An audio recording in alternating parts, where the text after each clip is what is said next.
In a world being menaced by powerful cybervillains, too many businesses have not heeded the ominous warnings, have relied on outdated protective measures, and have felt the pain of falling victim to cyber criminals.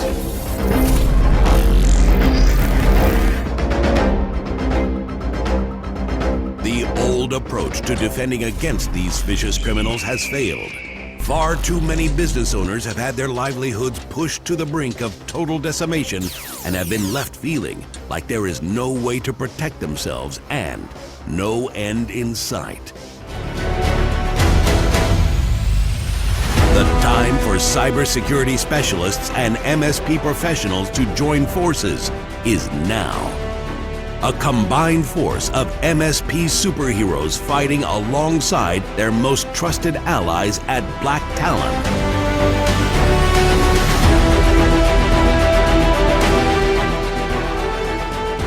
This new combined group of elite IT warriors and security ninjas are known as the Cyber Defenders.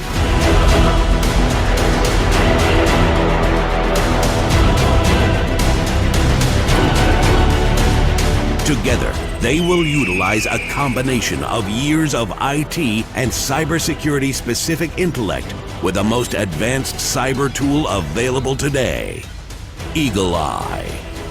Eagle Eye is a single pane of glass security platform that offers constant vulnerability detection and identification with almost instant remediation. AI through extended detection and response. Advanced cybersecurity training with simulated phishing. Business owners across the nation can rest easier going forward as a new and powerful force is ready to do their bidding. All cyber criminals have been officially put on notice that their days are numbered.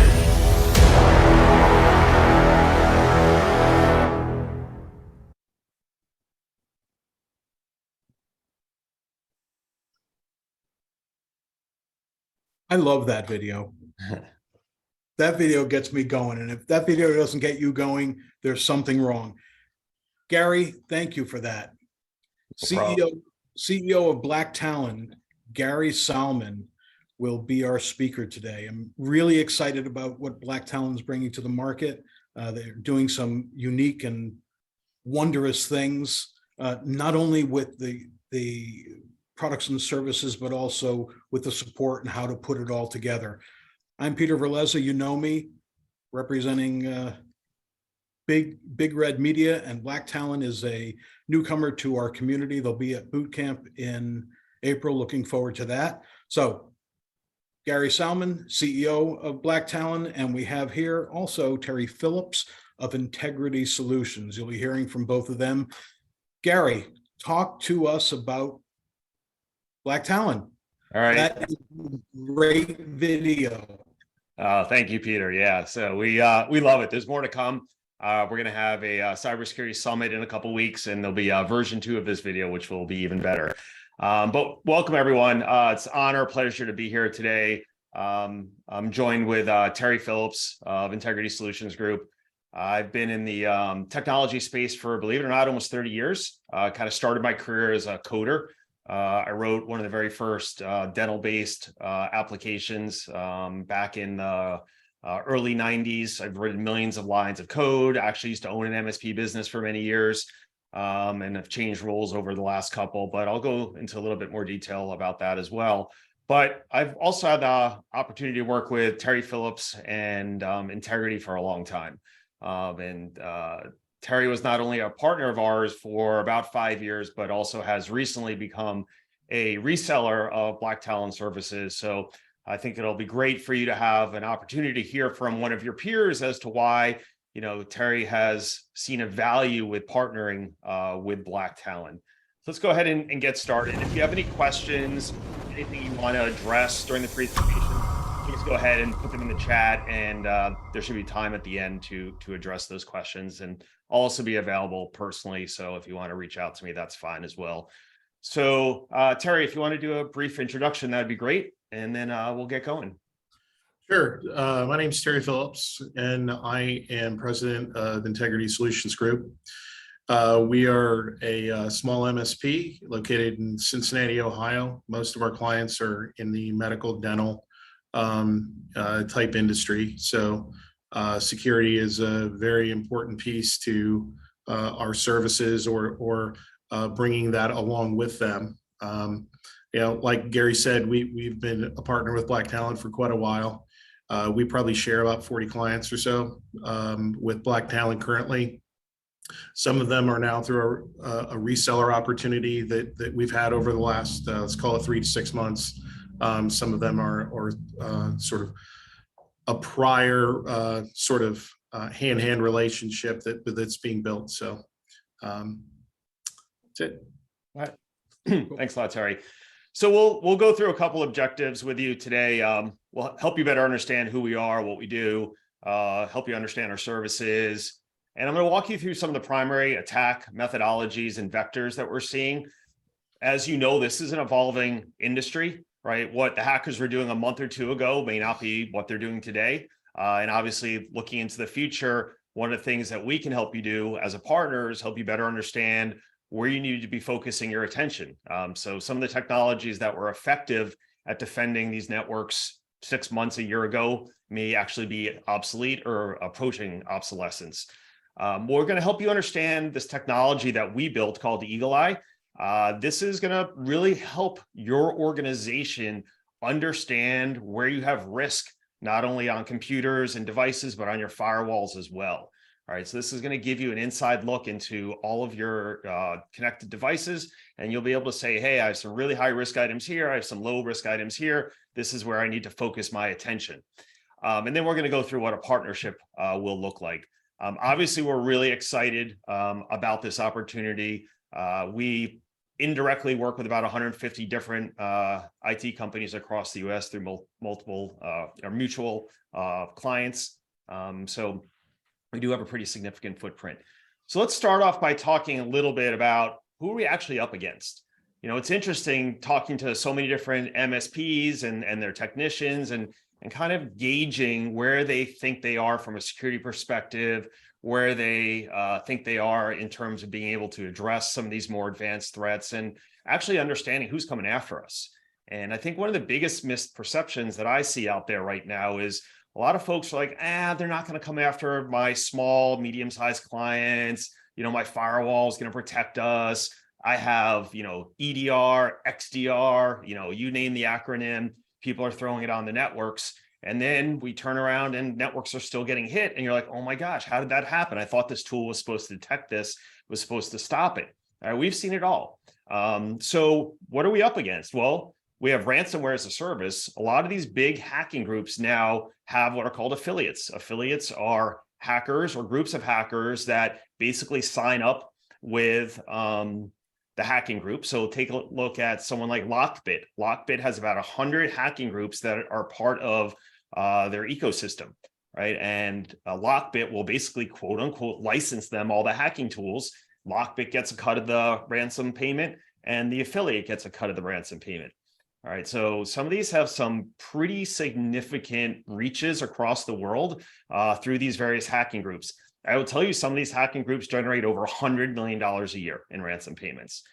What are we up against now? Well, nation states, right? When Ukraine and Russia kind of kicked off the war, there was a significant drop in the ransomware events, right? Because a lot of the Russians and a lot of Ukrainians were part of the hacking community, and they turned their attention to fight one another.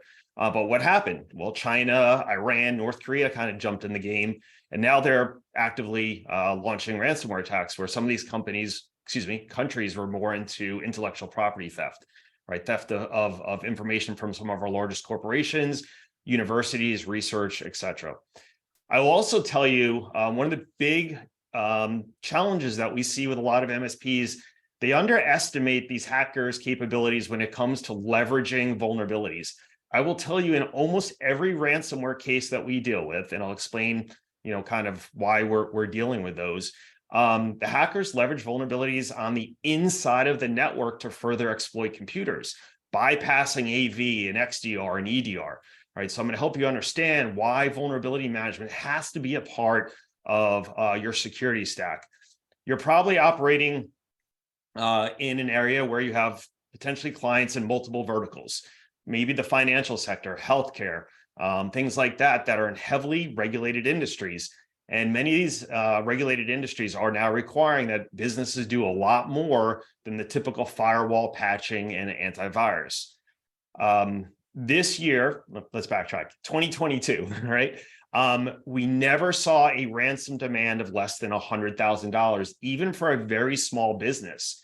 This is a substantial increase from 2021, where we were still seeing the $10,000, $20,000, $30,000 ransom demands, just not seeing that anymore. The hacking groups are really ratcheting up their demands, and they also know that most businesses now have insurance.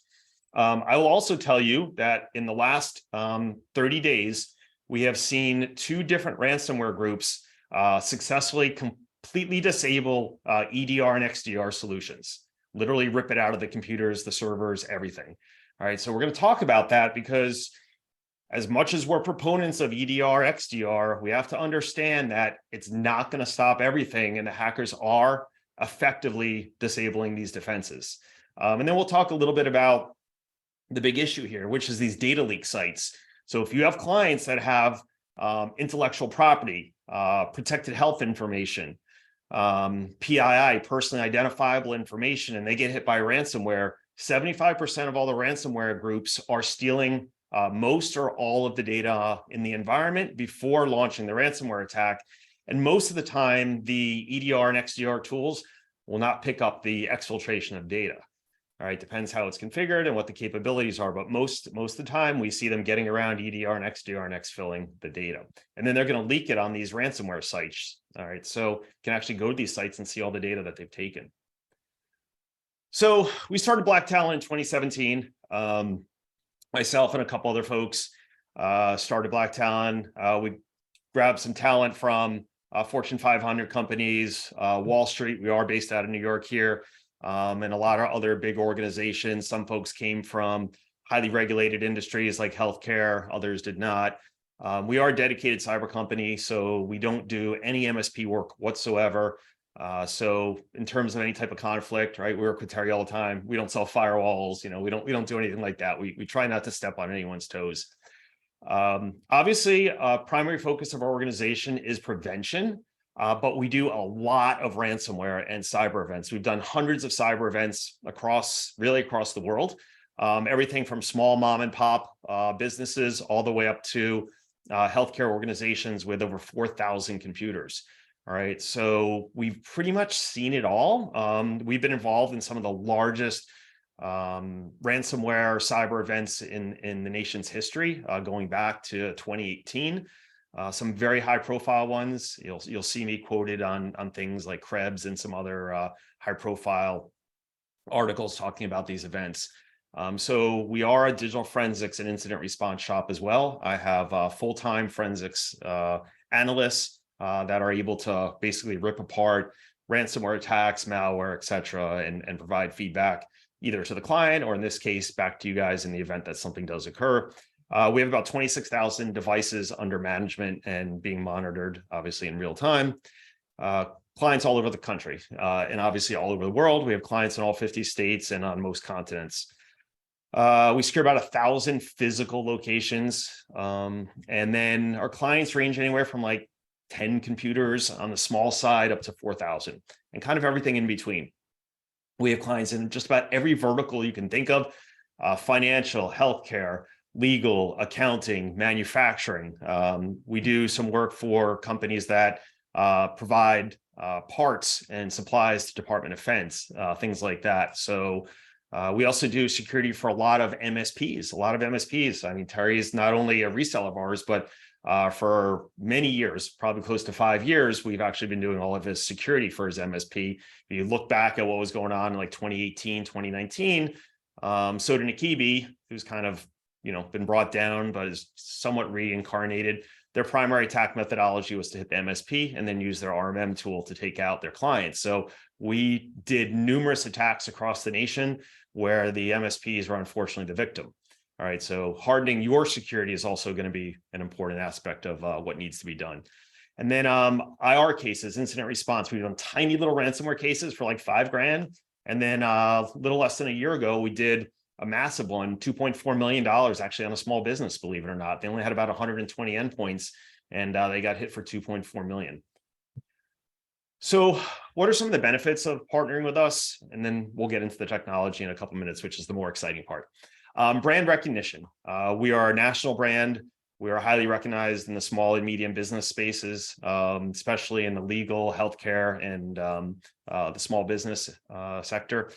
We're a true third party. So even though we partner with one another, we're going to tell you, the real world situation. If you have a port open on the firewall that shouldn't be open, we're going to alert you and let you know that. But there's no per se sugarcoating, right? We're here to make sure that the services we're providing, both you and your customers, are legit, and that we're not just saying, well, there may be a problem here, or you should think about this. We're going to show you the facts. We're going to show you the risks. And then here's the great part. Then you get to make the decision, right? You for your MSP or your client, and you get to make the decision whether you want to accept the risk, which is sometimes okay, or you want to address the risk.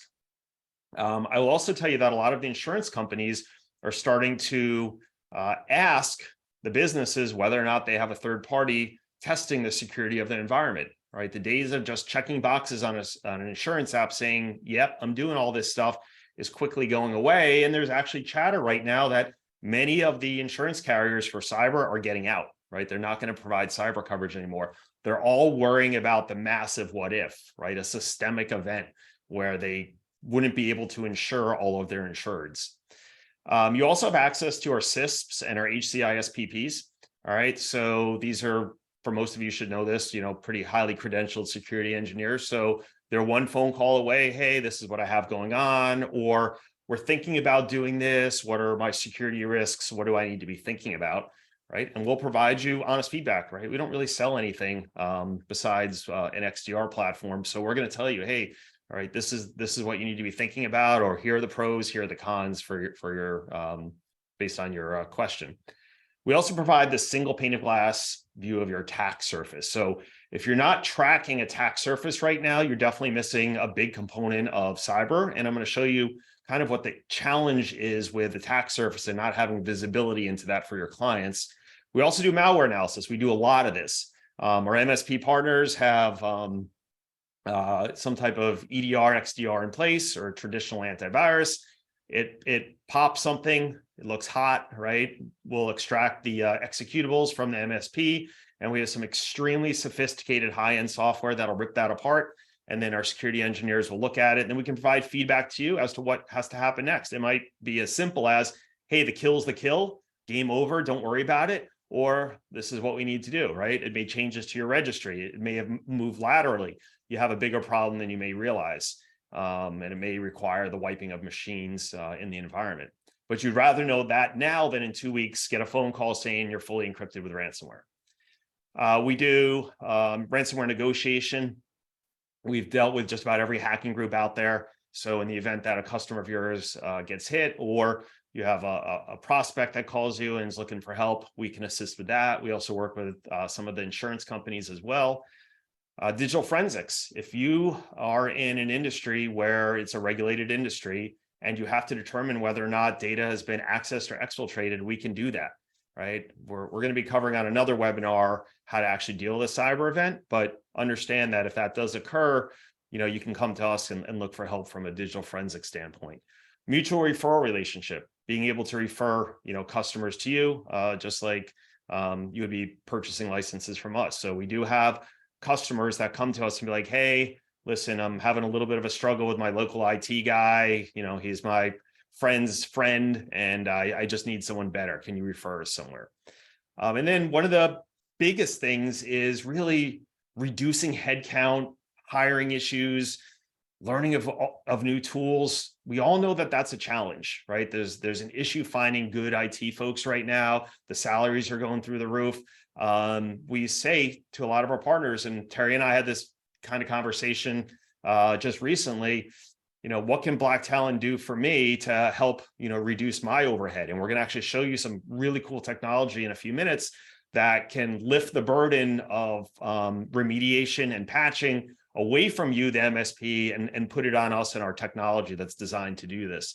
And then we're using tier 1 enterprise tools, right? We're not picking up tools that are designed for marketing purposes and sales purposes, et cetera. These are legitimate tools that, many of the Fortune 500 companies are now using in their environment, but because of the way we license them and utilize them, you and your customers benefit from them. Terry, you want to jump in here? Is there anything else that you want to talk about in terms of, the benefits of partnering with us? You're muted. Terry, you're muted. Sorry about that. Thank no you. Problem. We all do it. I just wanted to say, from a philosophical standpoint, being a smaller MSP, I don't, the last thing that we really wanted to get involved with is, the cybersecurity space directly, because it requires staff, it requires tools, it requires knowledge. And really, the industry has, come before us in sort of a frenzy for cybersecurity, that we really don't have time to build that operation. So hence the partnership really is perfect in all senses, because we can stay in our lane from an IT standpoint. Black Talon stays in their lane from a cybersecurity standpoint, and it becomes a true partnership. From that perspective, it also just inherently builds a checks and balances system for us that, there could be just sometimes a little bit of a conflict of interest in our opinion, that if you're doing the IT and the cybersecurity. I come from the financial world in a prior life before here, and really the separation between internal and external audit in the financial industries is it's quite similar to that, in my opinion. So it allows us to, go basically deeper in our true talents, and to utilize Black Talon, who's going deeper every day in their talents. With becoming a reseller, there's more and more opportunity now for us to actually create some margins throughout it, instead of it being sort of a cost factor of doing a lot of the remediation. So. All right. Thanks, Terry. Appreciate that. So one of the things that I like to ask an MSP is, where's your focus, right? And over the years, this has really morphed. Is your focus on preventing an intrusion, or is it really reacting to an intrusion? And I want you to take a couple seconds and be honest with yourself, because I think we're all capable of getting trapped into the EDR, XDR tool solution that will save the day. Now, I'm not saying these aren't great tools. We're a huge believer in XDR. However, I will show you some things where the hackers are actually disabling these tools, and it's cause for concern. So the question now is, if a threat actor breaches your network and is able to either get around your tools or disable your tools, where does that leave you? Basically leaves you kind of hanging out there naked, right? Until what happens? The skull and crossbones on the screen, right? And then your customer is calling you saying, hey, I think we got hit with a ransomware attack. So one of the things that we're huge proponents of is kind of this multi-layered security solution. Now, everyone says multi-layered, right? I get that, right? We're using the same brand firewall and EDR, and they're talking to one another, and that's all great. Right? But understand that these are the barking dogs that typically trigger once someone breaks into your house. So the question is, how do you harden your house enough so someone doesn't break in to begin with? Right? And that's where we've really been focusing in on over the last couple of years as a really strong methodology of preventing intrusion. Right? And then if that fails, which nothing's 100%, well, I'm not going to preach to you that, everything we do is foolproof. But if that fails, then yeah, you have that EDR, XDR, DLP software, other types of technologies that hopefully will trigger and block or at least slow down the attack. All right. So what I say to everyone is, what's missing from your security stack right now? Do you know the answer? Are you able to manage vulnerabilities? Have you done pen testing? Things like that, that really harden the infrastructure and basically from a hacker perspective, they're going to look at this and say, you know what, it's probably not worth my effort. There's plenty of other fish in the barrel. So what's happening right now? So we've dealt with a couple ransomware attacks in the last few weeks. I will tell you that what we're seeing recently is mind-blowing. All right. I was working with FBI yesterday on a case, very, very high profile case. Guess what happened? I'm going to share that with you. It's probably going to freak you out a little bit, but they're starting to use signed malware. Well, what happens with a signed piece of software? Is Windows potentially going to stop it from installing? Probably not. Is your EDR, XDR going to stop it? Maybe, maybe not. There's another thing that I want you to know about. In a majority of the ransomware cases we deal with, the threat actors will install one or many screen sharing apps. It's not uncommon that we find the MSP's tools on the network. Then we find Splashtop and we find TeamViewer, and we go back to the MSP and be like, hey guys, did anyone put on Splashtop or TeamViewer? And they're like, no, that's not us. Was there a former MSP? No, we're the only one that's ever been in here. Guess why they do that? Why does the hacking community do that? A, your AV, EDR, XDR is typically not going to block that.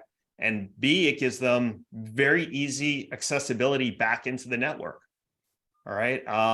They're doing things with browsers. They'll pop open the browser on the workstations that they get into. They'll look at the browsing history. They'll click on the browsing history. A lot of people are saving passwords and boom, they're accessing cloud technology without having to know the username and password. Why? Because Mary at the front desk stores her username and password. All right. So one of the things that I always say during these presentations is a lot of these events are occurring very differently than people think they're occurring. Almost everyone's like, well, it's just phishing emails and spear phishing, and people are clicking on things and it's people's fault. I'm telling you that that's just not always the case, right? Our data dealing with these attacks show about 60% of cyber events are because of a person, right? They screw up. They click on something, they open something, they give up something. But in many cases, it's not that simplistic. All right. So one of the challenges we're seeing is hackers are starting to install their own RMM tools. I want you to take a couple seconds and think to yourself, why would a hacker get onto a network and install an RMM tool? Peter, you have any ideas? Well, I can only imagine. All right. It certainly makes their job a hell of a lot easier. Yep. So we saw this for the first time about 45 days ago. So what happens when you reboot a machine in safe mode? Well, if you didn't have an RMM tool in there, you're probably going to require the end user, right? Mary sitting at the front desk to log in and get into safe mode for someone. But with an RMM tool, you can often reboot the machine in safe mode. So I will tell you that some of these hacking groups are now using their own RMM tools to reboot the machine in safe mode, regain control of the machine, and start ripping out security tools. All right. I saw it done on a network with about 125 endpoints, and they ripped out some pretty high-end security tools on about 20 devices before they made a mistake and something triggered and the attack was stopped. But not a good situation going on right now. So the thought is this: if you're strictly relying on a tool set to block an attack, that's probably where you're lacking from a security stack perspective. Think of it this way. Let's prevent someone from getting in to begin with, right? Training, vulnerability management, pen testing. And then if that fails, then we're hoping that these RMM, these EDRs and XDRs are going to trigger and block an attack, or at least slow it down.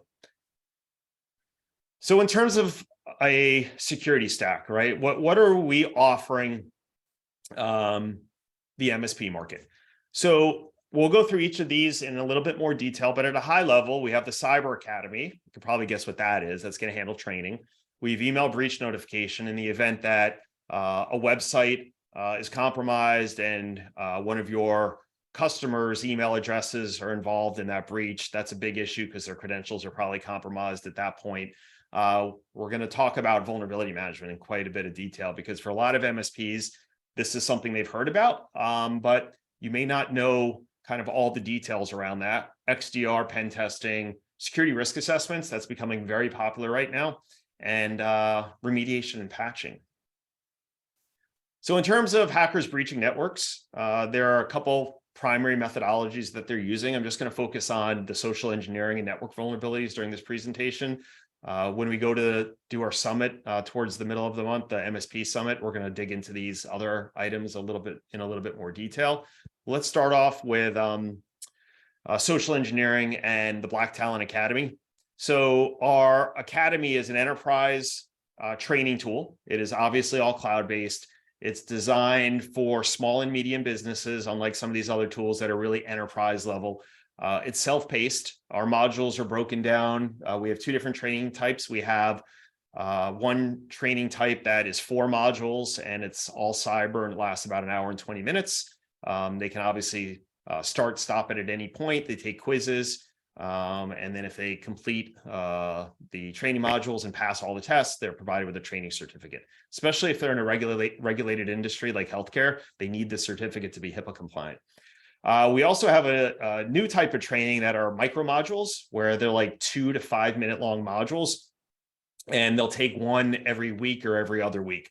So some businesses opt for the micro trainings, and others say, listen, I don't have someone that can sit down at a computer, every day. They could be a nurse, they could be a doctor, right? They don't have time to constantly go back to a computer and do their micro trainings. So they want to knock it out in a seating or two. So we have training for non-healthcare. We have training for healthcare. We have OSHA, right? OSHA is not just for medical. And we have HIPAA training as well. So there are quite a few different trainings that are available. We also cover some optional modules that the client can subscribe to. One is for remote employees, how to stay safe as a remote employee. And then for a lot of businesses that are heavy on social media, we have some training modules on how to properly protect yourself on social media. We do also offer CE. We're accredited with the Academy of General Dentistry. So if you have dental clients, by watching our training videos, they can actually get up to 1.5 CE credits. We also do simulated phishing, right? This is important because you have to be able to verify that the people that are being taught are actually implementing the strategies that are being taught to them, right? That they aren't just watching the video and then 2 days later they're clicking on links that they shouldn't be clicking on, etc. I think everyone understands what simulated phishing is. This is the login screen. It's a pretty high-end application that we built. We've trained tens of thousands of people on this platform, and we typically get very high reports back from the clients saying that their employees loved it. We've designed the training to talk to the average person. It's not a technical presentation where people are going to watch this and it's just going over their head. It's designed for the average person, right, sitting at a computer who's doing email and basic business functions. All right, and these are some of the different courses that can be subscribed to. So let's talk a little bit about technical vulnerabilities, right? Think of a vulnerability as an open door window into the environment. It could be a vulnerability on a firewall. It could be an endpoint. It could be a network device, managed switch, printer, IoT device, camera, phone system. And I will tell you, and if you do your research, you'll see this as well, hackers are really starting to leverage vulnerabilities heavily. And there's a tremendous number of reasons why they're doing this. Privilege escalation is one of the big ones, right? And they're getting to a point where from the time they detect a vulnerability to the building of an exploit kit has gone from 90 days a couple of years ago to 30 days about a year ago to now, which is about 10 days. I just attended a really big cyber conference down in Vegas, and this was a whole presentation that was given about how quickly hackers are being able to figure out these vulnerabilities and actively exploit them.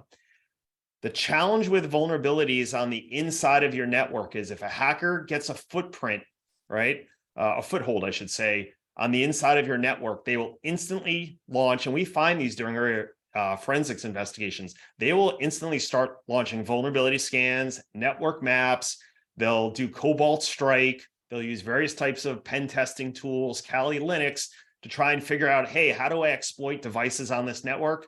So ultimately I get to the pot of gold, which is usually the server. All right. So the challenge we have with a lot of these intrusions is that hackers go undetected for about 3 weeks. 2 to 3 weeks is about the time that a hacker will sit on the network before they start launching their ransomware attack or start using aggressive tools that may trigger EDR and XDR systems. So during this period of time, the hackers are conducting reconnaissance. They're learning about everything that this business is doing in their or on their network. What where they back up, where the data is stored. Obviously, they map the environment. What cloud technology are they using? Where are the backups stored? Can they be accessed? So they're gathering all this information. And you know what they're also doing? They're exfilling the data. I will tell you that some of the ransomware affiliates, as part of their agreement with the ransomware gang, is that they must exfil data.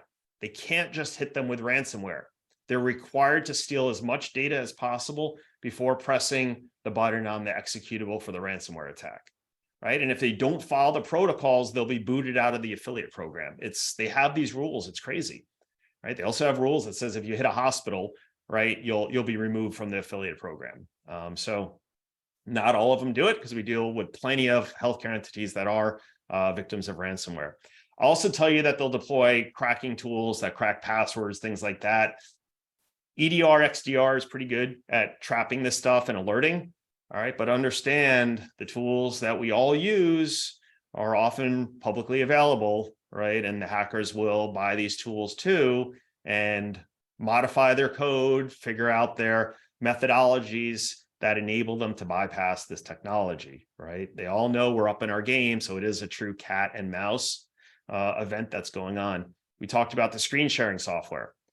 And I think everyone on this call understands if a script runs and gets privilege escalation to an admin, it's probably game over at that point, right? They're going to have full control of your network. So why do you need to address vulnerabilities? Well, they're being weaponized flat out. Take a look at the Exchange server vulnerability, right? The Log4j. So many vulnerabilities right now are being actively exploited. And I hear from a lot of IT companies like, oh, this is all theoretical stuff and this never really happens. I'm telling you it does, right? Vulnerability exploitation is a real problem. Do some research, look at vulnerability weaponization, right? You'll see numerous articles talking about how the hackers are identifying these vulnerabilities, generating these toolkits, and in a very short amount of time, breaking into systems, right? The challenge here is we can't kind of tool our way out of this solution. You can't just say, well, I have an EDR and XDR, so I don't have to worry about vulnerabilities. It's two totally different types of risks that are addressed. EDR, XDR addresses one type of risk, vulnerabilities and vulnerability management tools address another. I'll also tell you that most forms of ransomware require a specific vulnerability or vulnerabilities in order to execute. So think of it this way. If you can get onto a system, right, and identify the vulnerabilities for your client and eliminate them, let's just say in the worst case scenario, the executable for the ransomware gets past your firewall, gets past your EDR and XDR, and the hacker goes to execute it, and that vulnerability doesn't exist. In theory, which is what occurs most of the time, it fails to execute. That CVE that it looks for that common vulnerability doesn't exist. The executable can't run. Okay, so when you hear, right, us really talk about the importance of vulnerability management, there's a real reason for this. In fact, within the last, I'll say about 9-ish months, CISA, right, Homeland Security, now actively pushes out known exploitable vulnerabilities that have to be addressed. Never really heard this before, right? We've been preaching vulnerability management for years, and now it's like all of a sudden, oh, you have to address vulnerabilities. Have you looked at an insurance application recently for cyber? Almost all the carriers are saying, do you have an ongoing vulnerability management solution? Period, right? The insurance carriers probably have the biggest risk of anyone. They could lose billions of dollars. So these 1 or 2 page applications that Peter, Terry, you guys used to see, right? Doesn't exist anymore for the most part. What are they, 10, 11, 12 pages? I'm sure both of you are getting killed by your clients saying, hey, you got to fill out this application for us. We get them all the time. We fill out our part, the MSP fills out their part.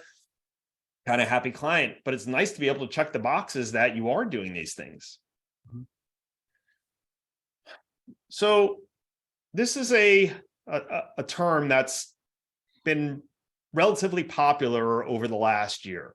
It's understanding your client's attack surface. So if I said to you right now, right, as the owner of the MSP, could you tell me where your networks are vulnerable? Would you be able to do that?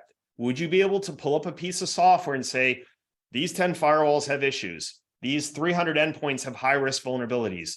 These 10 computers have known exploitable vulnerabilities on them. You know, would you be able to do that? And the challenge for a lot of MSPs is their tool set doesn't allow them to do that, right? Do you have this type of visibility into these networks on a real-time basis that can identify these things?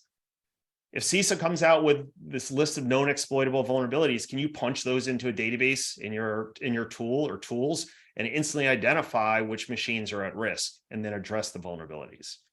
This is the type of technology that is allowing us to sometimes leap in front of the hackers, right, before they find the network and defend these networks, or at least nip at their heels, right? We're in years past, we seem to always be running a little bit behind them. But now with some of these tool sets that are available, we can query this data, we can do threat hunting, we can look for all these vulnerabilities and address them proactively versus the tier 1, person throwing up the hand, hey, I think we have a problem on, ABC lawnmower company, right? The network seems to be under attack. And we all know that a lot of times, sometimes that's too late. Another thing we do is we run ransomware panels, right? So we know which vulnerabilities are being exploited by the hacking community, these ransomware gangs and affiliates to launch their ransomware attacks. We can query every single endpoint in our environment within seconds, identify which machines are susceptible to various forms of ransomware, and then alert you, the MSP, hey, out of your 100 clients you have with Black Talon, these 7 clients have machines that would and could be exploited and ransomware executed on. And then you take our data, you log into those machines and address that vulnerability. Or I'll tell you about something else we can offer you in a few minutes. All right, so real-time vulnerability management. This is a pretty cool technology if you've never played with this. Real-time vulnerability management basically is an agent-based piece of software. It's a very, very small footprint application. It only uses 1 to 3% of the CPU every 4 hours. So normal working period, it might wake up twice during that period of time. I will tell you, out of the 26,000-ish agents we have deployed, we've never once had a client call and complain that the agent slowed their machine down. We've never had any data to show that it slowed a machine down. It does get full admin access and root access to the device. It talks back to us. We have no ability to talk into the network. It kicks data back to us every 4 hours. In fact, we analyze about 600,000 data points every 4 hours through our Eagle Eye technology. The other really cool thing is it grabs the external IP addresses from every device in your environment. Now, let's go back to that discussion on attack surface. Do you know where your customers are using their devices? You could be like, I don't care. Let them use them wherever they want. If they want to go to Starbucks, that's cool with me. They can do whatever they want. It's a huge risk, okay? Public Wi-Fi, accessing a VPN or cloud technology from home, not sitting behind a protected device. These are all exposures and risks. One of our larger clients was like, you guys got to stop scanning people's home modem, right? We don't have any control over that. And then we sat down and had a long conversation with them and like, look, that's probably one of your bigger risks. You have people sitting behind a Comcast modem, the kid opens a port up on it, there's exposure there, they get hit, they're connected to the VPN. Where do you think that malware, where do you think that lateral movement's going to go? Right into the corporate environment. And the IT folks were like, we didn't even think of that, right? Or They bring that device somewhere on a shared network, a hotel, a Starbucks, and there are other devices that are potentially affected, and it can move through the network laterally and impact that device. So for us to be able to pick up these external IPs, scan them on a daily basis, and then provide you data is strong, right? It's a really, really important piece of data that helps you understand what that attack surface looks like. And here's another key thing. For a lot of your businesses that have remote employees, they're not sitting behind a firewall. Now you can take this data and be like, hey, so our partner Black Talon ran some scans against your environment. We noticed you have 5 people sitting behind FiOS and Comcast modems. They have very high risk vulnerabilities. We need to talk about getting you guys some firewalls there. All right. So maybe you sell them a Soho type device, whatever your brand is. Most brands, have either some type of soft or hardware or a hard firewall that you can sell them, right? So here's an opportunity to do good for your client, right? You're reducing their risk through awareness. And then 2, obviously for you to be able to have another device that can be managed and sold into that environment. The other really cool thing that we do, and I think this is actually fascinating because I watch this stuff myself. We receive real-time intelligence feeds from about 25 different organizations, everything from the private sector to Homeland Security, CISA, right, FBI, et cetera. These intelligence feeds come into our system. And what it'll say is, it looks like news stories. It'll say, Microsoft announces new 0-day vulnerability. And then that news story will instantly search our entire database for anyone that has an exposure to that vulnerability. And then my security guys will then look at that and be like, all right, what's the real risk here? What's the potential for active exploitation? And what do we need to do? If it's a systemic issue, right? You guys remember Google Chrome, right? We had thousands and thousands of workstations that had the 0-day for Google Chrome. But within seconds, we were able to identify all those and alert, the MSPs, end users as well, to update that Google Chrome software. So by taking in these intelligence feeds, marrying it up to this vulnerability data, we can get really strong, actionable data literally within seconds, and then often in minutes or hours out to our entire customer base, our MSPs, et cetera. So this is the type of information that's game-changing, right? The days of finding something wrong with the network and taking 45, 60 days to fix it, guys, that's all gone, right? We can't operate that way anymore. We have to operate in almost real time nowadays, because I will tell you that 10 days from detection to exploitation will probably drop to a couple days this year. And I'd be willing to bet by 2024 and 2025, it will start becoming near real time, especially as we see AI and the computing power that we have to really create these exploit kits and deliver them quickly and search for these vulnerabilities quickly. So threat hunting. Threat hunting is a pretty powerful technique that we have and we utilize across our entire environment. Our security guys are just literally pulling, tons of intelligence feeds, indicators of compromise, you name it, and they're running it through our databases, actively looking for this stuff, versus saying, oh, guess what? This workstation in this business is alerting me something's wrong here. What we have to do is think the other way. We need to get to a point where we're preventing these things from happening versus just alerting. Now, I'm not saying we shouldn't have tools that alert. Don't ever understand what I'm saying there, but we need to look at proactive measures more seriously. Whenever we detect vulnerabilities, assuming there is a fix, because understand some 0 days don't have fixes, but sometimes you can wrap layers of security to try and reduce the risk. Whenever we detect a vulnerability, we will provide you with the risk of that vulnerability. We will also provide you with what that device would be susceptible to. It could be as simple as, hey, you're going to get royal ransomware, or this vulnerability exposes you to royal ransomware, or it will say, it's not, there's no active exploitation for it, but here's a potential or theoretical risk. So there are two sides of the equation, right? There is the theoretical risk, which is basically saying, hey, at some point the hackers are going to figure this out, right? This is detrimental, right? If a hacker comes up with a toolkit, they're going to get admin privileges here. Right? Can't have that in an environment, because once that hits and someone gets admin, like I said, it's going to be game over. And then we also provide all of the remediation steps. So we'll tell you the name of the device, the risk of this vulnerability, what the vulnerability is, what they're susceptible to, and then actually how to fix it. Step 1, 2, 3, 4, 5, whatever it is. So your techs aren't sitting there having to do research. All right, external. We will scan firewalls every single day. Now, here's the super cool thing. There are vulnerability scans and there's penetration testing. And then there's kind of tests that are in the middle. The problem with vulnerability scans is they're looking for known vulnerabilities. I'll give you an example. RDP, Remote Desktop Protocol, heavily exploited technology. What our engineers have come up with is they've come up with scripts that they run every single day against every external IP in our environment. These scripts are often based off of our incident response cases. Once our forensics team comes back and says, hey, here's how the network was breached, we're like, okay, cool, right? Thanks for that information. Let's then take that data point and figure out how we can script code to look for that vulnerability against all of our environments in order to once again reduce risk. Another form of threat hunting, right? But now on the external environment. So by combining real-time vulnerability scanning on the inside, daily external scanning of the firewalls, we're getting some really, really strong data back on these environments. And then ultimately that data is going back to you so you and your client can make decisions.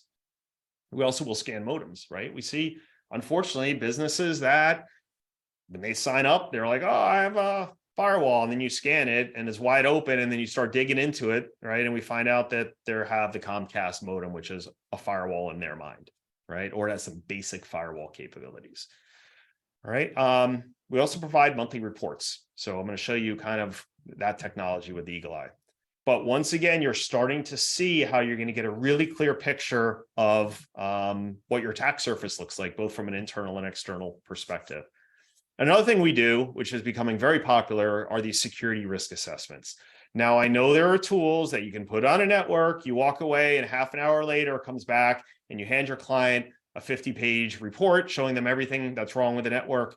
And you know what happens with that? They take it and they put it in the drawer, right? Most of your clients. It's just how it is. We see it ourselves, right? But what we do is we actually do a live, virtual SRA, where your client and typically someone from your MSP business is going to get on a call with one of our security engineers, one of our CISPs, and they are going to ask the business somewhere around 75 questions. Now, if they are a medium-sized business or larger, it could be a 4 or 5 day SRA where it's actually done on site. But for most smaller businesses, it lasts about an hour.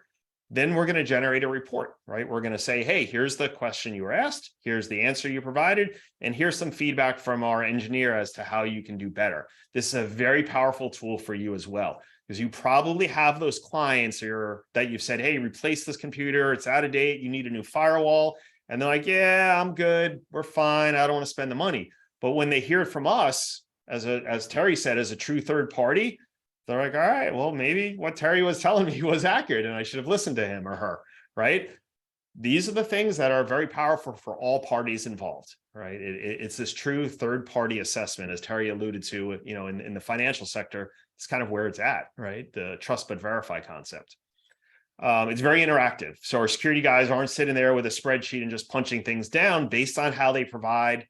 Let me backtrack. Based on the answer that they provide, our security engineers may take them down another path. Be like, okay, that's great. You're using this technology, but explain to me why, right? Or, okay, so you're telling me you're doing this, but here's a risk you have by doing it this way. Here's a recommendation as to how to mitigate that risk. And then obviously, if they're in some regulated industries, financial, healthcare sectors, these types of assessments help with the compliance with those frameworks. So we also do penetration testing. So all of our clients receive an external pen test. So as part of our engagement with you, with our advanced solution, all of your clients will receive a pen test. This is a human pen test, right? We have ethical hackers who are our employees. This is not outsourced to India, right, or another country. There are ethical hackers that will hit these environments at a minimum of 1 time per year. Most clients actually have it done twice per year. We also do internal pen testing. So it's expensive, right? If you've ever had to quote that out for a client, you understand that there's some pretty significant costs with that. But there are some industries, even some small ones, that just have to have it done, or they have customers that are requiring this, which is a whole nother discussion, which you guys are going to start seeing very soon. This whole assessment of you and your security measures and your customers' customers, right? So your customers' customers are starting to come to them and say, hey, here's a document that one of my customers gave us, and they're asking if we're doing pen testing and vulnerability scanning and all these other things. And they told me that if I can't say yes to these, they're going to terminate our contract. These are things that are becoming very popular. Risk management consultants are pushing this. The insurance carriers are starting to push this, right? They want everyone to be accountable. All right. Email breach notification. I'm not really going to spend much time on this. We addressed this already. We're just checking to see not if your client's account has been compromised, right, through 365, but if potentially a website that they use has been compromised and that's been reported. That way your client's notified that they need to change their password. We'll also tell them, what the breach was about, potentially what data was exfiltrated, things like that. All right, so XDR, right? EDR, XDR is kind of like the cool acronyms over the last couple of years. Big proponent of XDR. We are SentinelOne shop. We are one of the few companies in the world that are certified by SentinelOne for incident response. That's where we started using it. Years ago, we were kind of connected with SentinelOne when we were starting to do all these incident response cases, and we started leveraging their tools, and we immediately saw the power of this technology to deal with active attacks or attacks that had already occurred, and we're trying to clean them up, and being able to leverage their tools as part of our overall solution. But we do believe in this technology. We have seen it stop a multitude of attacks, some very interesting ones in recent months, some ransomware events, some intrusion, some lateral movement. It's definitely been effective at that. And then it's just a nice catch-all for lack of a better word, stupid mistakes. People clicking on links, opening attachments, going to websites that they shouldn't go to. Obviously, none of this technology is 100%. I think we're all, mature enough in our business world and IT world to know nothing is 100%, but it's very easy to get sucked into that belief. Okay, so we always have to challenge ourselves and understand, hey, we can't just rely on a single tool set for security. It just doesn't work. We have about 7,500 endpoints running S1 right now. So what's great about that is for all of our MSPs, Terry sees it himself. Your techs, let's rephrase that. The clients that we have in common that are running SentinelOne, your techs don't deal with the AV anymore, right? Correct. Yeah. So Terry has, and he and I have had these conversations like, hey, now my techs can focus on other things, right? They're not constantly sitting there watching, panels on their screen, right? Consoles, I should say, not panels, consoles on their screen, trying to deal with this. We also know as tools change, as new people get hired, the train up for these types of things are often a challenge. So now you offload that to us, and I have security guys sitting right here in my office with me that literally sit in front of computer screens that are monitoring the consoles, doing threat hunting, malware analysis. That's literally their full-time job, right? So, think of the power of having folks like that, in front of these screens and looking out for your customers as well. And we're not 24/7, full disclosure, but we do have people on call. We're usually watching it from around, 7 a.m. to late in the evening. I have some employees on the West Coast that take over the monitoring late in the evening, but there's a whole group of individuals that are also alerted if something happens. All right, so let's talk about this. I'm 100% sold on this technology. I will tell you, about a year ago, we tested it and it was not great. But this autonomous vulnerability patching and remediation is where it's at right now, period. Now let's talk about really what this is. So our vulnerability agent can detect a problem with a machine, right? An out-of-date piece of software, a vulnerability in a software, improper configuration, etc. With our traditional solution, we would identify those for you and then alert you. And then at your company, right, at your MSP, you would then have to assign one of your techs, or your ticketing system would assign one of your techs to deal with it. I will tell you, just from our experience, it's usually a 30 to 45-day process from the time someone gets around to do it. The other challenge is, depending on where you are in the cycle and the reporting, some of the medium risk vulnerabilities may have been on the system for 25 days, then we send you a report and it takes your guys another couple weeks to deal with it. You could be at a 60-day cycle from identification to remediation. Obviously, if it's a high risk vulnerability, we're going to either call you or email you. All right. So don't, I don't want to misrepresent like medium risk versus high risk. So these vulnerabilities are detected. And then what happens next? Well, I hear a lot of MSPs like, well, we just patch. Okay.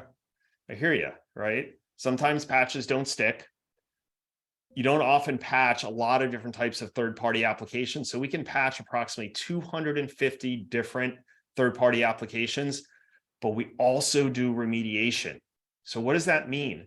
Well, a lot of times in order to eliminate a vulnerability, you not only have to apply the patch, but you may have to delete something. You may have to change DLLs. You may have to go into the registry and make changes, right? These are all parts of the equation that require a tremendous amount of person time, right?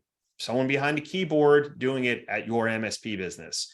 So what if we could go from, hey, this is a high risk vulnerability, to remediation in an hour or 2 hours or 2 days for some of this stuff?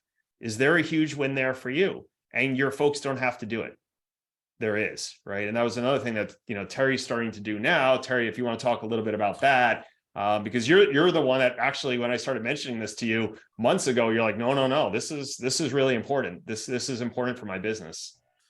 Yeah, I mean, it obviously with a list of vulnerabilities sitting in front of you, and you have to apply man hours, to remediate, especially you want to get to the higher level vulnerabilities, but you continue to see over a couple months at a time that the same vulnerabilities are sitting there. So, I've actually spoke to a few clients that are going through all this adjustment, and some of them are saying their vulnerabilities are down by 2/3 as a result of some of this. So, one, it obviously eliminates the need for me to provide staff and expenses on some of these things, because that's what we provide.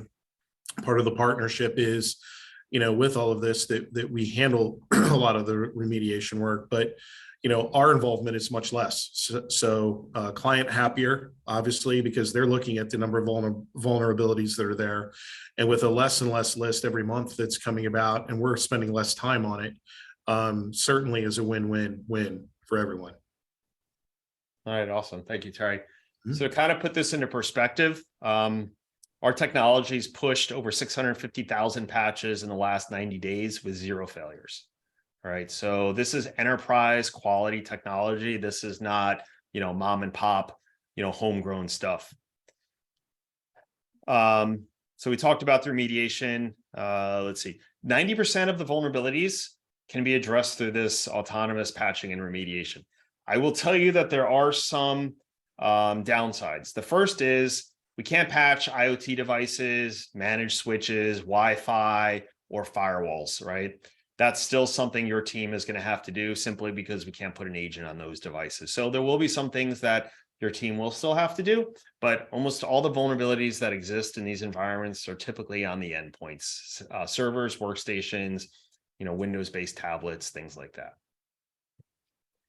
So let's talk really about this technology, Eagle Eye. Now you have a good understanding of kind of who we are, what we're doing.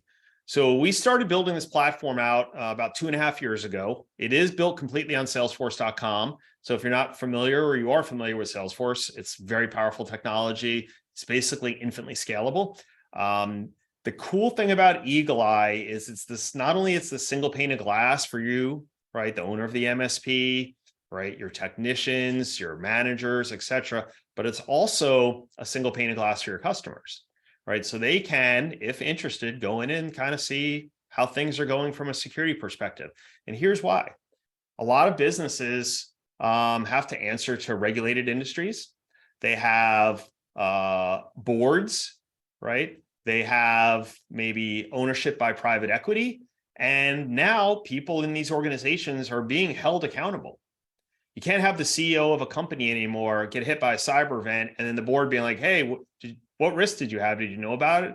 And she or he's like, "Oh, I don't know. I'm not a tech person. I don't know this stuff. That doesn't fly anymore." People are losing their jobs left and right when these events occur because they have no knowledge of where they have risk and aren't able to make decisions related to their risk.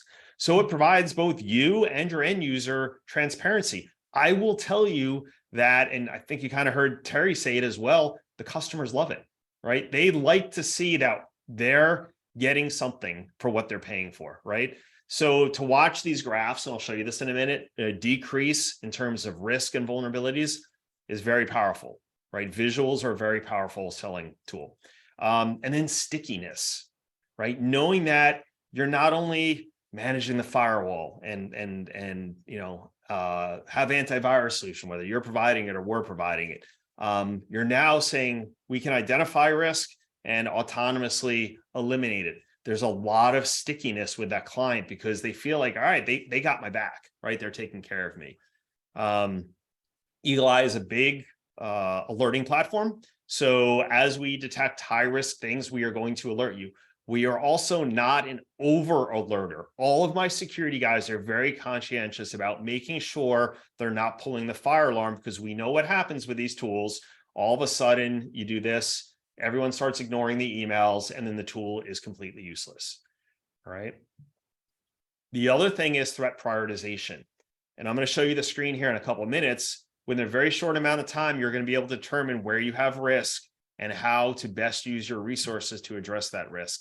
This is the threat intelligence feed that your customers are going to see on a monthly basis. It's going to show you the internal vulnerability scan data over time, external vulnerability scan data over time.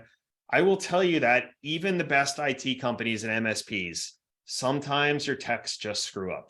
We've all been there, right? They leave a port open. For some reason, the licenses expire on a firewall and they're not getting the latest patches for the operating systems, and they have a massive exposure, right? It's not because the technology is not good. It's always coming back to a human, right? That's what we typically say. It's usually a human mistake that results in a breach, right? And it could be a human clicking on things. It could be the way they coded the software that allowed for the breach. It could be a technician who just made a mistake configuring something. So this is the Eagle Eye dashboard. When we do our cyber summit for MSPs in a couple of weeks, we're going to go through this live. We just don't have time to do it today. But this is the view that you're going to get as the MSP. Starting in the top left-hand corner, you're going to see the total number of level 5 vulnerabilities, which are your highest risk, and your level 4s in your environment. In the center of the screen right here, riskiest locations, riskiest businesses, however you want to say it. We can look at this and immediately know, whoa, Owen, Patterson, and Pitts, what the heck is going on there? They're almost double the risk of my other clients. So now you can take your team and be like, all right, let's do something here. Let's action on this and focus in on Owen, Patterson, and Pitts. Steve, John, and Mike, hey guys, go hit that vulnerability list. And I want to see that 130 knocked down to 60 by Monday of next week. All right. And then once they knock that down, all right, let's go and work on Stark, Reese, and Reed. You get the idea. When they click on Owen, Patterson, and Pitts, it's going to start drilling down. It'll go to the next layer, right? It'll show you all the locations for Owen, Patterson, and Pitts. Then you click on that location, it'll show you the computer name and then all the vulnerabilities associated with it. And then when you click on the vulnerability, it'll tell your staff how to actually fix it.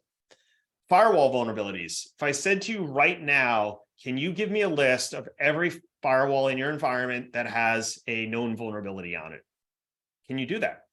We all know that your firewall is your outer perimeter. If your outer perimeter is not locked, you're going to have a problem, right? The hackers will find them.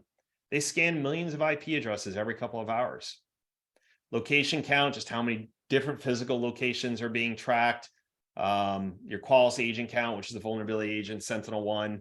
If you're using SentinelOne through us, just so everyone understands, if you sell SentinelOne directly and it doesn't go through us right now, there's no way to link it into Eagle Eye. All right. So we have to be monitoring SentinelOne. Average level 4 and 5 vulnerabilities. This is your historical data, right? If you're a data-driven organization, this is very powerful. You can see over time how your team is doing from a vulnerability perspective. Are you kind of flatlining, which may not be the worst thing, right? It could mean that everyone's doing a great job and we don't have an increase, in vulnerabilities. Do we have kind of that hockey stick-shaped curve where the vulnerabilities are spiking, you have a problem, right? Somehow patches aren't being applied, all right? Your technicians aren't doing what they're supposed to be doing. There's actionable data there to show you that your risk as an MSP, your client's risk is increasing. Top 15 vulnerabilities. This is awesome, right?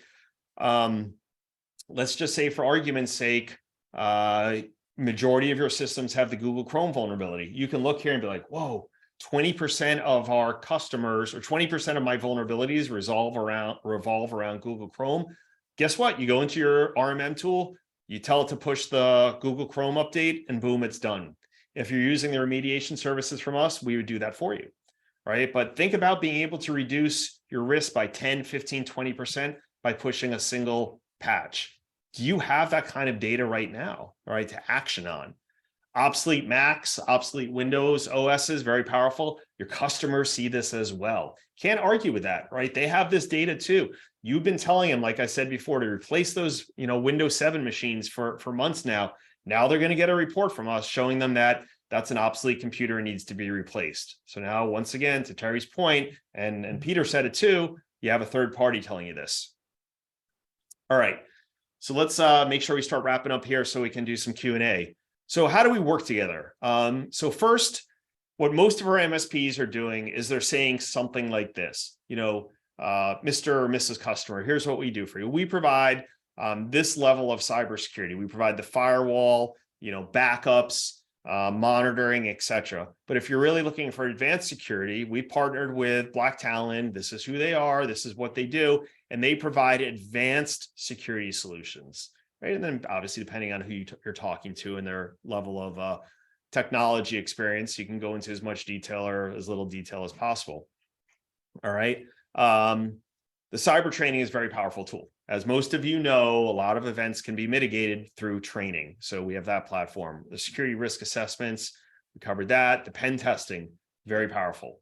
It's so interesting to see the differential between what the pen testers find and the vulnerability scanners find.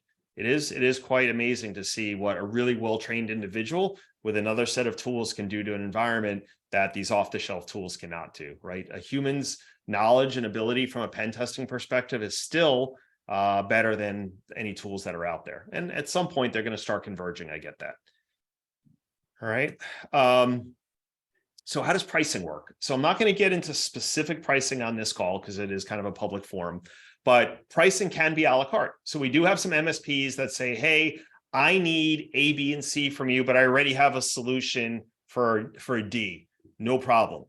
We do price most of our stuff at the endpoint level. So matching the model for most of the things that you do. So basically the way it works is we have a fee for Eagle Eye, which is the vulnerability management, the external pen testing, the training, the SRA.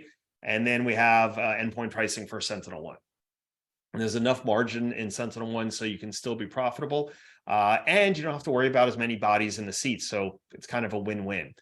We do have tiered pricing. So as you add more endpoints to your environment through Black Talon, the pricing does come down. And the cool thing about what we do is we bring the price down for all of your users. So you're not stuck in lots of different tiers.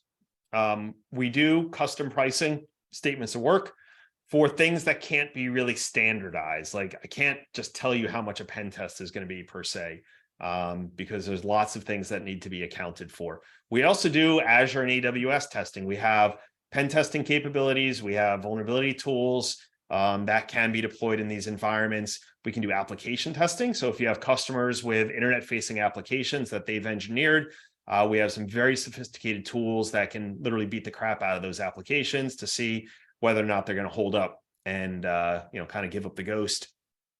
Google Workspace, Microsoft 365. We actually haven't seen them in about a month, but I will tell you, last year we saw a lot less ransomware, but a tremendous increase in 365 environment intrusions. Right, and frankly, some of those intrusions into the email platforms were probably worse than a network intrusion because of the amount of data that was in that email. I met with a lot of our MSP partners before they actually onboarded with us. And one of the things that I heard many of them say is, I'm done with buying a minimum of quantity of licenses. Don't do that to me. right? So I said, you know what, fine, no problem, right? We want to have strong partnerships. I don't want to force you because I don't like that being done to me. So we don't force you and say, hey, if you want to be a partner of Blacktown, you need to cough up 1,000 licenses to get started. We just don't do that. There are no long-term contracts. The only thing we ask from you is if you start with us, give us 6 months, because there are a lot of things that need to be done on both sides in order to get this implemented. But you can go month to month after that. Your customers, there are no contracts, right? They don't have to sign a 1-year agreement with you, right? Ultimately with us, right? We're not selling directly to your customers. I'm telling you, there's a huge margin on this stuff. And that was the other thing that I heard a lot of the MSP partners say, like, hey, I got to be able to make money on this. Like making 5 or 10% is just not worth the effort, right? So depending on what you're selling, somewhere between a 50 and a 100% margin opportunity on these services. I'll tell you some of the one-off services like pen testing, et cetera, you're not going to get 50 to 100%. But for our monitoring services or Eagle Eye technology, it's there. Obviously, pen testing and some of this other stuff, SRAs is all human work, and we all understand the amount of labor that's involved there. There's can't manage those kind of margins. So just trying to be transparent with you guys. I will tell you that we have our MSP Cybersecurity Summit coming up on January 17th. It's going to be a 2-hour event. It is going to be fun. All right. We're going to be doing a live demo of Eagle Eye so you can actually see how this technology works. I'm going to bring you to the dark web. This is probably one of the coolest things. And I have MSPs all the time. They're like, oh, I've never seen that. And we do it for a lot of our partners. We'll do it with your technicians and let them actually see what the heck the dark web is and see the kind of data that's out there. It's pretty scary. So we're going to do a live dark web demo with you, understanding that sometimes the dark web is unstable. So sometimes things happen that you can't control, but that's where we are. So we're going to do a live one. We're going to help you understand what you should be doing as an MSP in the event that you have a cyber attack. All right, that's really, really important. Unfortunately, I've seen some MSPs put themselves in a very bad position from a legal perspective because they dealt with a cyber event inappropriately, and it forced their end user, their client, to report the event, where maybe if it had been handled differently, a different outcome would have occurred. So we're going to teach you really what to do in the event you have a cyber event with one of your clients. I'm going to provide more of a detailed briefing on the state of cyber. And another awesome thing that we do is we do postmortems. We're going to take some of our more recent ransomware cyber events. We're going to break them down. We're going to help you understand, what the communications look like with the threat actors, what the ransom notes were like, what types of data exfilled, what the methodologies were that they used to breach the system. And it helps the community as a whole. So if you want to sign up for the Cyber Summit, it's a free event. I think it's going to be really great. So with that being said, here's my contact information. The QR code for both. This QR code is for the Cyber Summit. So I'll give you guys a second. I should have explained that. Hit that QR code with your phone. That'll bring you to a link to sign up for it. And I think we're also going to email these links out after the event. And then the code here is a link to my calendar. So if you hit this, you can book an appointment with me and our channel sales team, and we'll help you better understand, what we can do for you, pricing, allow you to ask questions you may not want to ask in a public forum, et cetera. So we usually book an hour. Some people like to talk to us for 15 minutes. Others want to talk the full hour. But I think it's important that you really understand kind of who we are, what we do, how we can help you, right? We're all about working together. In the end, you kind of saw the video, you saw what was going on, right? There's this partnership. It has to be the MSPs working together, with cybersecurity companies to try and harden these types of environments. I think that's the win for all parties involved. So with that being said, I'm going to pop open the chat, take a look at that. Peter or Terry, go ahead. Actually, let's we gotta end this. I'm getting some messages here. However, okay. I want to remind everybody that you're going to be at boot camp, and you can talk about and see the product and really delve more deeply into what's happening, what you're doing. That was a fantastic presentation. Really appreciate it. Right now, there are only 3 questions. I'll ask you to get to them quickly. Yeah. First, do you support Mac? It sounds like you do because we saw that on your panel. Yep. That's cool. What is Black Talon categorized as? MSSP, or other? What? Yeah, so interesting question. The closest category would probably be an MSSP, but we don't sell firewalls. You know, a lot of the MSPs sell and manage firewalls. We wanted to make sure that the MSPs could do that and not us. So Okay. we don't manage or sell any of that. So, Cool. And this is a tough question, but it's a good one. Who are your competitors? Do you have any? Because I hear a very unique story that you're purveying. So I have for the small business and medium businesses, I haven't really come across anyone that does everything that we do, kind of the full scope. Sure, there are other cyber companies that do similar things, but they're typically focusing on an enterprise, Fortune 500, Fortune 1000. You go to them and be like, hey, I need a pen test for my business with 20 computers. They're like, all right, I don't know, $40,000, whatever it might be, right? They don't care because they know they're going to get it from a big company. So the other advantage that we really have, I think, is this eagle eye technology. As far as I know, no one has anything like this, right? When we started doing all of this testing, Peter, and we had all this data, like even going back to, you know, with Terry, there's so much data. Everyone is like, all right, that's great. You guys are giving us all this information. What the hell do we do with it? Yeah, Right. exactly. So it used to be PDFs and spreadsheets and all these other things that it's great information, but it was unmanageable. So this technology that we built makes it really simple for, you know, for the small MSP. Cool. All right, good. Well, again, I was excited to learn about what it is that you guys are doing when I did, because you're bringing it all together. Like you said, you got a bunch of different parts and components that you have put together in a nice, easy package. And I really appreciate it. You got to make an appointment with Gary, see them at boot camp, sign up for boot camp. Boot camp's a place to be. It's a place to be for people that are serious about this business. Gary, I thank you. No problem. Was a wonderful time. Appreciate it. Terry, thank you for your input. Yeah. Sure. Thank you for inviting me. Yeah, you are very welcome. Everybody have a great day. Appreciate it. And by the way, the recording will be available, and Gary, you'll be sending out some info via email to the attendees. Correct. All Yes. right, perfect. Good. Thanks all. Be well. Take Hey, care. guys. Thanks, Terry. Thank you.